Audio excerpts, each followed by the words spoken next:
Hi guys, Tech here with a weekend update for Volatile Dead, Detonate Dead, Spellslinger. So where we are at now is we are at level 83, which is a little bit lower than I normally am. At this point, I'm normally at least in the 90s. However, as you may know, this league has had some challenges with the leveling and gearing up process and all of that. So I kind of wanted to walk you through where I'm at. That way, if you are playing this build and you're following along, we can get you up to speed and see what I'm doing. There is one thing that I'm doing that you maybe shouldn't do, and I'll cover that as well. First off, if your Spellslinger is looking like this, fantastic job. Fantastic job. You're doing it right. If it isn't, you may need to invest in minus mana cost rings if you do not have that already. Another place you can go is in this area right here of Templar. This wheel is also good for reducing mana cost if you don't have minus mana cost ring. Now you'll notice I am wearing the Queen's Hunger, which is why I have Commander of Dark. Now I will eventually switch back out of Commander of Darkness, go into Mistress of Sacrifice, drop a whole bunch of block nodes. I'm just not there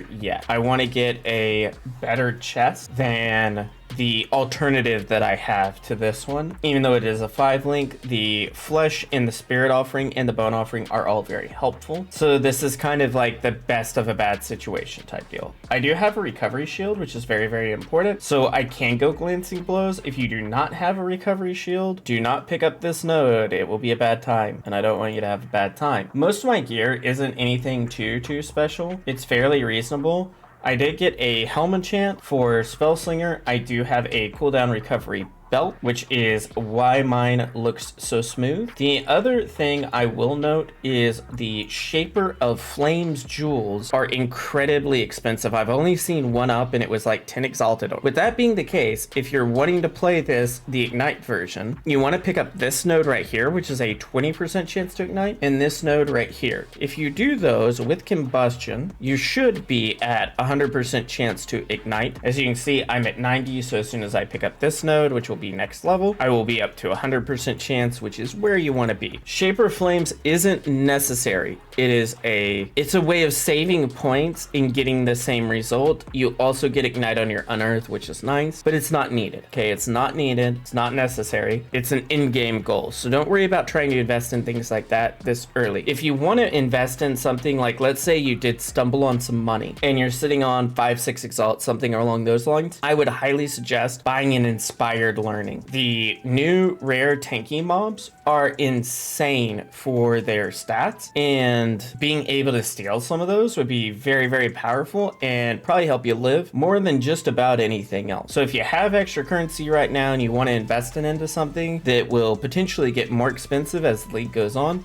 Inspired Learning is a very good option for that. The other thing I would suggest as far as options that will get more expensive as league progresses is just buy you a cheap helmet with that cooldown recovery on it and a cheap belt with that cooldown recovery on it, and then just get it where it works with what gear you have. Those two pieces. I think I picked up this belt for like 5C, maybe 3C. This helmet was 1C. They don't have to be great. What you really care about is the Spellslinger and the cooldown recovery right here. Now you can see this one actually has a good bit of life, which is nice. This one doesn't really have, like, it has some all reses, but it's not like crazy in any stretch of the imagination, and I'm overcapped in reses, partially thanks to Commander of Darkness, which I will eventually be getting out of, but even without the helmet, I'm still good. So the reses aren't super important. So what I could do is I could harvest spam this with life to try to get a better life roll, and then possibly get, you know, just a little bit of lightning on there just to kind of help smoothen things out, or maybe get spell suppression on it.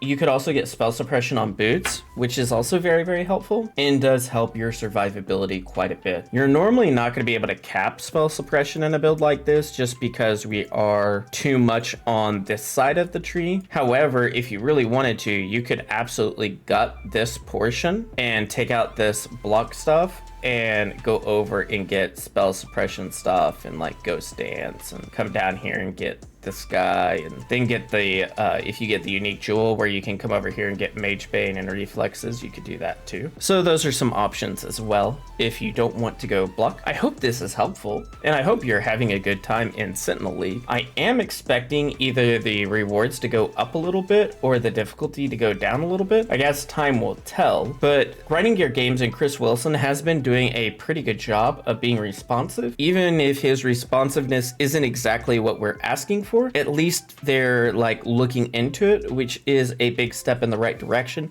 compared to past league that have been overtuned like this. So it is definitely a good step forward, and I do want to give them praise for that. However, as a player, it was definitely a frustrating experience because it was essentially, oh, no changes, lol, which there was a lot of changes, and it was a difficult leveling and early mapping experience. And now that I finally got my gear kind of where I want it to be, it's definitely getting better, and it'll continue to get better, and likely we will see some changes coming down the pipeline in some shape or form in the very near future. I hope you have a great day, Exiles, and as always, if you have any questions, feel free to comment them down below, and I will try to get to you as quickly as I can. Have a great day.